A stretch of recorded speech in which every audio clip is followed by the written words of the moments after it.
نبی اکرم نور مجسم شفیع معظم صلی اللہ تعالی علیہ وآلہ وسلم کے جو صحابہ کرام ہیں، اللہ تعالیٰ نے انہیں بڑی عظمتوں اور بڑی شانوں سے مالا مال فرمایا۔ صحابہ کرام علیہم رضوان کے کچھ درجات ہیں، ان درجات میں سے ایک بڑے درجے کے لوگ وہ ہیں جنہیں عشرہ مبشرہ کہا جاتا ہے، یعنی وہ 10 صحابہ جنہیں ایک ہی نشست میں نبی پاک صلی اللہ علیہ وسلم نے جنت کی بشارت عطا فرمائی۔ وہ 10 لوگ جن کو حضور علیہ السلام نے ایک ہی وقت میں جنتی قرار دیا۔ انہی صحابہ کرام علیہم رضوان میں سے ایک شخصیت کا ذکر ہم کرنے جا رہے ہیں جن کا نام حضرت طلحہ بن عبید اللہ رضی اللہ تعالی عنہ۔ نبی پاک صلی اللہ تعالی علیہ وآلہ وسلم نے حضرت طلحہ بن عبید اللہ سے بڑی محبت فرمائی۔ بالکل شروع میں اسلام آپ نے قبول کر لیا تھا۔ واقعہ یوں ہوا، امام بہقی نے لکھا ہے کہ آپ بصرہ تشریف لے گئے تھے۔ وہاں ایک عیسائی پادری تھا، راہب تھا۔ چونکہ عیسائیوں نے اور یہودیوں نے تورات کے اندر نبی کریم صلی اللہ علیہ وسلم کی عظمتوں اور شانوں کو پڑھا ہوا تھا، تو وہ عیسائی بصرہ میں لوگوں سے یہ کہہ رہا تھا کہ اگر یہاں کوئی حرم کا شخص ملے تو اسے میرے پاس لاؤ۔ حضرت طلحہ بن عبید اللہ رضی اللہ تعالیٰ عنہ وہاں گئے ہوئے تھے۔ لوگ آپ کو پکڑ کے اس عیسائی راہب کے پاس لے گئے۔ اس نے آپ سے پوچھا کہ مکے میں کوئی نیا واقعہ ہوا ہے، کسی احمد نامی شخص کا ظہور ہوا ہے؟ انہوں نے کہا، حضرت طلحہ بن عبید اللہ نے، کہ نہیں مجھے تو نہیں پتا۔ تو اس نے کہا کہ وہاں احمد نامی ایک شخص کا ظہور ہوگا جو اللہ کے پیارے رسول ہوگے۔ حضرت طلحہ بن عبید اللہ کہتے ہیں وہ بات میرے دل میں نقش کر گئی۔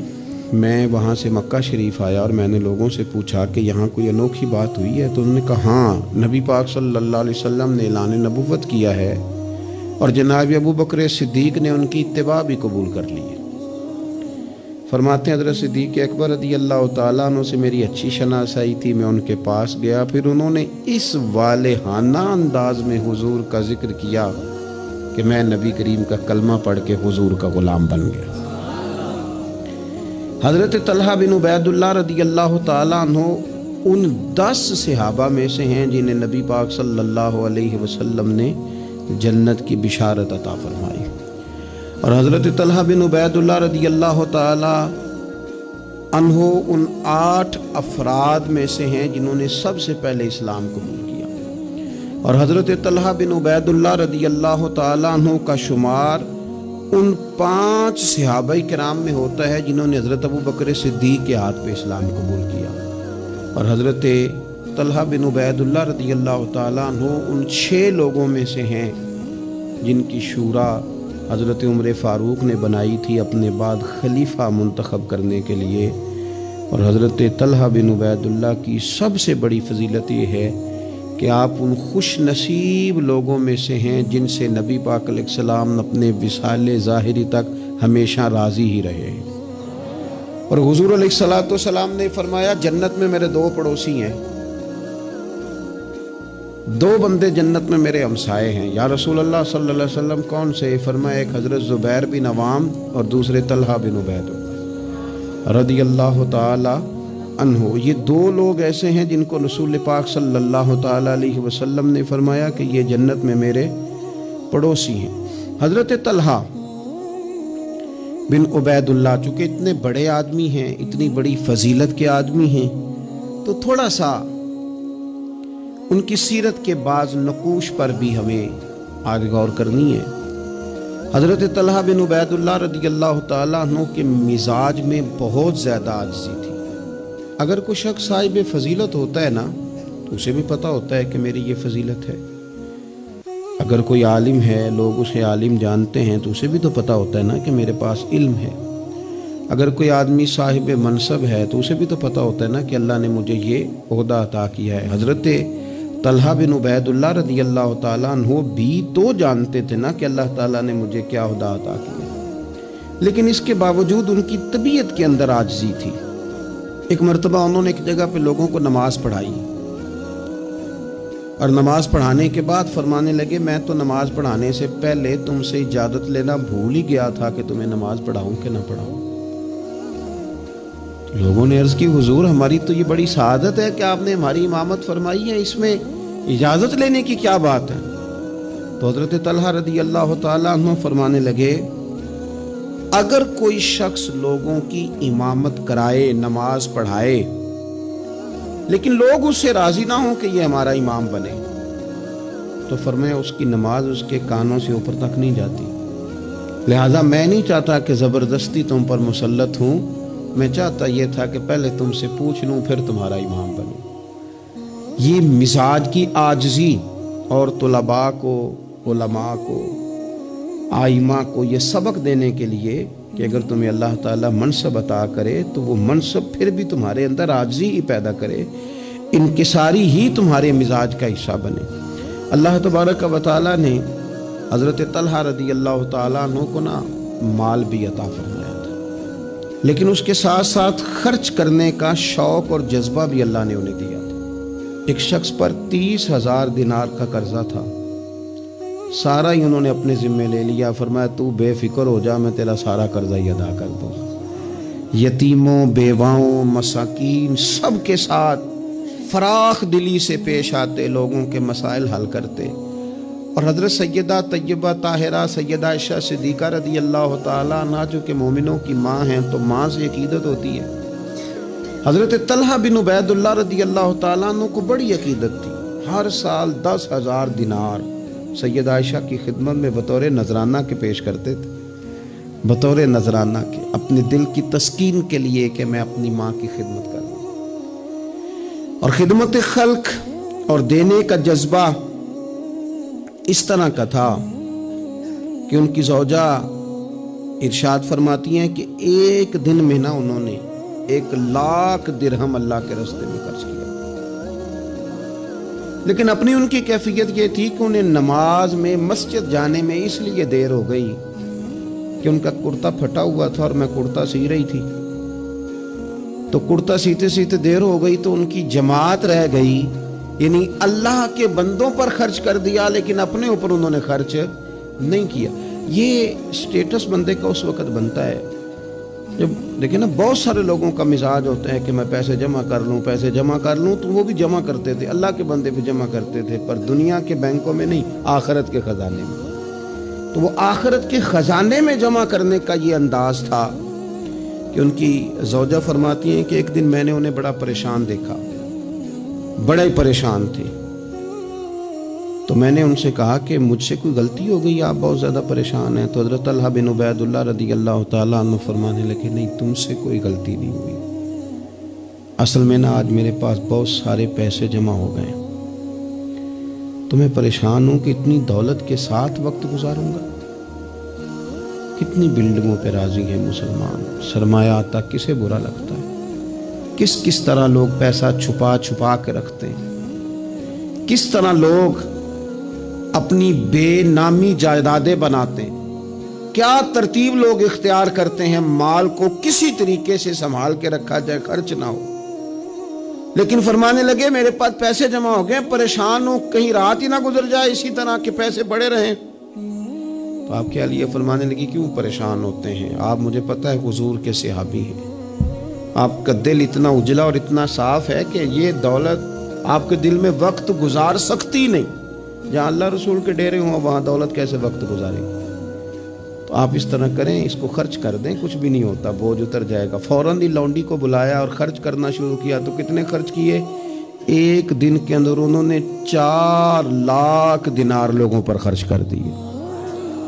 پیسے کو سنبھال کے نہیں رکھا، جمع کر کے نہیں رکھا، اس ترتیب کے ساتھ انہوں نے اپنی زندگی میں خرچ کیا۔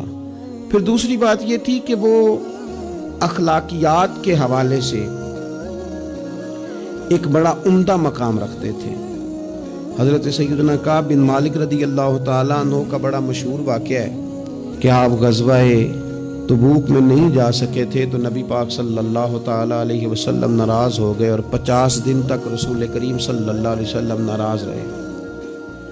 حضرت کعب بن مالک رضی اللہ تعالیٰ عنہ فرماتے ہیں کہ ظاہر ہے حضور ناراض تھے تو پھر مجھے لگتا تھا کہ سارا مدینہ ہی ناراض ہے، زمین و آسمان ناراض ہے۔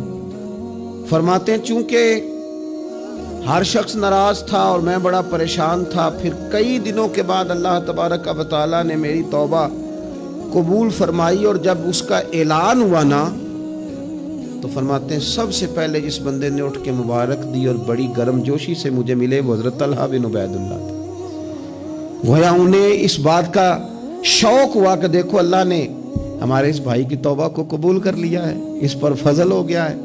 یعنی اگر کسی کو قرب الہی ملے اور خدا کی رحمت کسی پر برسے تو آگے بڑھ کر اس بندے کو مبارکباد دینا یہ بھی اچھے اخلاق کی علامت ہے۔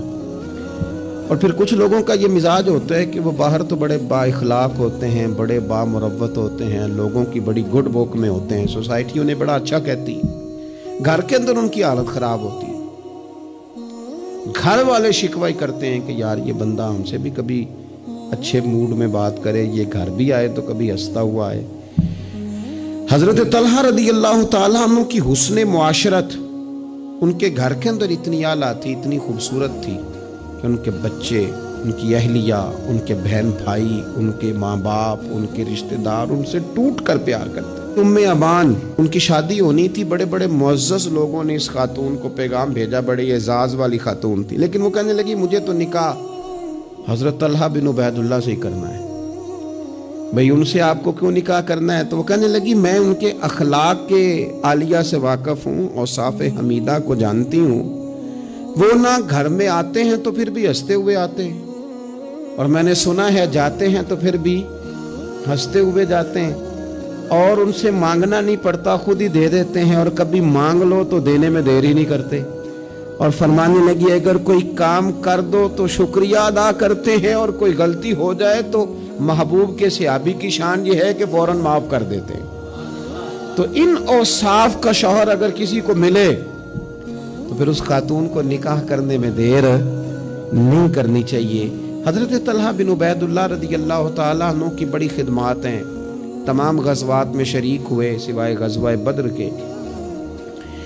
اس میں بھی بعض محدثین نے لکھا ہے کہ انہیں نبی پاک صلی اللہ تعالیٰ علیہ وسلم نے ایک مہم پہ بھیجا تھا جس کی بنیاد پر وہ جو نہ جا سکے غزوہ بدر میں، عملی طور پر شریک نہ ہو سکے، لیکن جو غزوہ احد ہے اس کے بارے میں تو حضرت ابوبکر صدیق رضی اللہ تعالیٰ عنہ فرمایا کرتے تھے غزوہ احد کا سارا دن ہی حضرت طلحہ کا ہے۔ نبی پاک صلی اللہ تعالیٰ علیہ وسلم نے نا ڈبل زرہ پہن لی تھی، 2 زرہیں حضور نے پہن لی تھی، تو ایک پہاڑ پر حضور چڑھنے لگے تو کچھ مشقت محسوس ہوئی، قربان جائے۔ حضرت طلحہ نے جلدی سے گردن جھکائی، یا رسول اللہ یہاں رکھیں آپ قدم اور آپ چڑھیں۔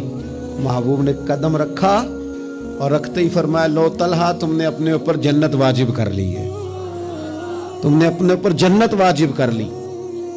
اس دن چونکہ افواہ اڑا دی تھی احد کے دن کفار مکہ نے کہ نبی پاک صلی اللہ تعالیٰ علیہ وسلم کو شہید کر دیا گیا، تو لوگ بکھر گئے تھے، تو جو 12 لوگ نبی پاک علیہ السلام کے ساتھ رہ گئے ان میں حضرت طلحہ بن عبید اللہ تھے۔ جو تیر بھی حضور کی طرف آتا تھا نا وہ اپنا ہاتھ آگے کر دیتے تھے، ان کا ایک ہاتھ شل ہو گیا سارا۔ ان کے وجود پر احد کے دن حضور کو بچاتے ہوئے 70 زخم لگے، تیروں کے، تلواروں کے، نیزوں کے 70 زخم لگے۔ سجنا جان امانت تیری تو جدو مانگ سے میں پیش کرے ساں، 70 زخم لگے۔ حضرت صدیق اکبر رضی اللہ تعالیٰ عنہ فرماتے ہیں جب ہم حضور کی خدمت میں حاضر ہوئے تو نبی پاک صلی اللہ علیہ وسلم نے فرمایا پہلے طلحہ بن عبید اللہ کو دیکھو۔ کہتے ہیں جب ہم حضور کی خدمت کر کے ان کے پاس گئے تو وہ بے ہوش تھے، زخموں کی شدت کے سبب بے ہوش تھے، میں نے ان کے منہ پہ پانی چھڑکا۔ فرماتے ہیں ان کی آنکھ کھلی تو پہلا سوال انہوں نے یہ پوچھا کہ بتاؤ میرے نبی کریم کا کیا حال ہے، رسول کریم صلی اللہ تعالیٰ علیہ وسلم کی طبیعت کیسی ہے، حضور کے بارے میں بتاؤ۔ کہتے ہیں ہم نے کہا الحمدللہ حضور ٹھیک ہیں، اللہ کے فضل اور احسان میں ہیں، اللہ تعالیٰ نے انہیں محفوظ رکھا ہے۔ تو کہتے ہیں وہ کہنے لگے اگر محبوب ٹھیک ہے نا تو پھر کوئی مصیبت بھی مصیبت نہیں ہے، پھر ساری مصیبتیں آسان ہیں۔ حضرت طلحہ بن عبیداللہ رضی اللہ تعالیٰ عنہ کو اللہ تبارک و تعالیٰ نے شانوں والی زندگی عطا فرمائی، عزتوں والا مقام عطا کیا، اور اللہ تعالیٰ نے انہیں شہادت کی موت عطا فرمائی۔ حضرت طلحہ بن عبیداللہ رضی اللہ تعالیٰ عنہ شہید ہو گئے، لیکن کمال دیکھیے کہ صاحب اسد الغابہ نے لکھا ہے، یہ کمال دیکھیے، کون کہتا ہے ولی مر گئے، قید سے چھوٹے اپنے گھر گئے، تے وارث شاہ کدو مر دے جنہ کیتیاں نیک کمائیاں نے۔ حضرت طلحہ بن عبیداللہ رضی اللہ تعالیٰ عنہ کو جہاں دفن کیا گیا نا، وہ زمین نشیبی تھی، نچلی تھی، تو اکثر وہاں پانی آ جاتا تھا۔ تو آپ نے وصال کے بعد تقریباً 30 سال کے بعد ایک شخص کو بار بار خواب میں آ کے کہا کہ مجھے یہاں سے نکالو، مجھے یہاں سے نکالو۔ وصال کے بعد بھلے شاہ ایسا نہیں مرنا، یہ تے مر گیا ہی کوئی اور، نکالو۔ اس شخص نے پھر حضرت سیدنا عبداللہ ابن عباس رضی اللہ تعالیٰ عنہ کو خواب سنایا، تو حضرت عبداللہ ابن عباس نے ایک صحابی کا مکان 10,000 دینار کا خرید کے حضرت طلحہ بن عبیداللہ رضی اللہ تعالیٰ عنہ کی مقدس لاش کو وہاں سے نکال کے وہاں دفن کیا۔ کہتے ہیں کہ 30 سال کے بعد ان کی مقدس لاش کو ایک جگہ سے دوسری جگہ منتقل کیا گیا، لیکن جسم اسی طرح ہی تر و تازہ تھا۔ بعد مرندے مکھڑا میرا ہو جاوے نا تازہ، سمجھ لینا محبوب میرے نے آن پڑھیا جنازہ۔ اسی طرح جسم تر و تازہ تھا، 30 سال کے بعد انہیں دوسری جگہ منتقل کیا گیا۔ یہ حال ہے ان کے غلاموں کا، تو پھر سرکار کا عالم کیا ہوگا؟ تو زندہ ہے واللہ، تو زندہ ہے واللہ، میرے چشم عالم سے چھپ جانے والے۔ اللہ تعالی ہمیں حضرت سیدنا طلحہ بن عبیداللہ رضی اللہ تعالیٰ عنہ کے فیض سے فیض یاب فرمائے۔ آخر دعوانا الحمدللہ۔